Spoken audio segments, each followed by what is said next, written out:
avec la mise en place d'un pouvoir qui a 5 ans devant lui pour mettre en place la stabilité sociale et économique du pays, c'est donc une très bonne chose.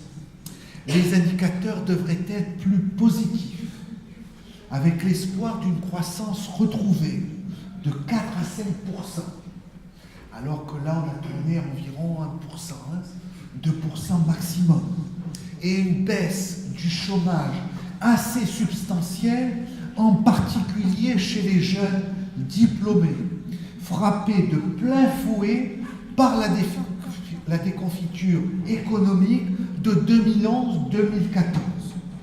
Mais enfin, on en a quelquefois le cas dans grande démocratie, que les non qualifiés en Tunisie ont plus de chances de trouver du travail que les diplômés. Grand problème, d'où malheureusement qu'un tas de ces diplômés désespérés rejoignent les rangs djihadistes. Beaucoup de docteurs en économie, en histoire, etc., sont en Irak, en Syrie ou dans les cellules dormantes en Tunisie, prêtes à faire des attentats. Le tourisme ne retrouvera jamais son ampleur d'avant 2010 et il est toujours convalescent. Vous savez que la Tunisie, eh bien, elle n'a pas de ressources naturelles, mis à part un peu de pétrole, un peu de gaz au sud. Ses deux jambes, ses deux bras, c'est l'agriculture et le tourisme. Le modèle tunisien de tourisme doit être réinventé, évidemment. J'ai pu le constater encore jusqu'à mon séjour de mercredi. Là. Après une forte chute de la fréquentation en 2011-2013, une remontée s'est opérée en 2014. Mais elle n'est pas suffisante pour enclencher une dynamique dans un secteur essentiel de la vie économique du pays. Si les Anglais et les Allemands sont revenus en Tunisie, malheureusement, les Français sont plus frileux. Le gouvernement devra s'atteler aussi en priorité au développement des régions de l'intérieur, délaissées depuis 50 ans. Sans un investissement massif dans les régions du nord-ouest, du centre-ouest et du sud, sans développement économique de ces régions éloignées des grands centres urbains de Tunis et du Sahel, les risques d'explosion sociale violente sont inévitables.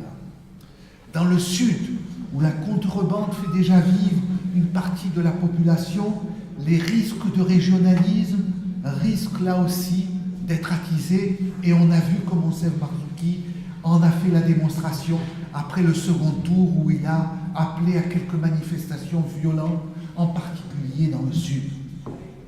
Enfin, il y a la situation aux frontières de la Tunisie.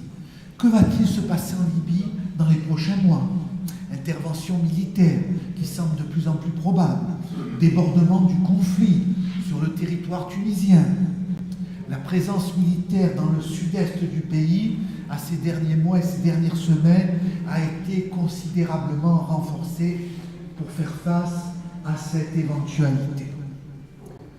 En conclusion, depuis le début de cette année, la Tunisie est entrée dans une nouvelle période de son histoire contemporaine. Elle a clos par les élections d'octobre et décembre 2014. Le cycle révolutionnaire est transitoire. Donc elle a clos par les élections d'octobre-décembre 2014. Le cycle révolutionnaire est transitoire. Les défis politiques et sociaux, économiques et sécuritaires auraient pu la faire basculer dans la guerre civile comme dans d'autres pays.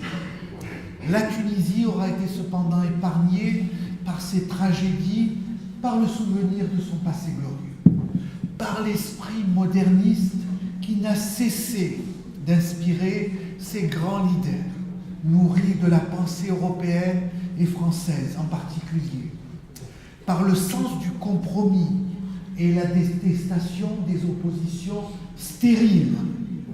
Ces élites n'auraient pas pu patiemment construire l'État national sans un peuple profondément attaché aux idéaux de paix civile, de citoyenneté, d'unité nationale, du refus de l'extrémisme religieux.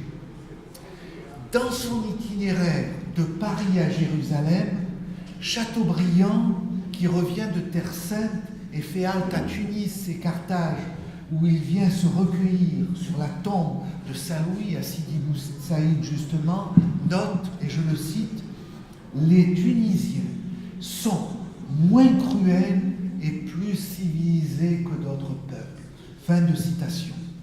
Si cette constatation est juste, et je le crois, elle est le fruit d'un long travail et d'une longue patience. Merci beaucoup.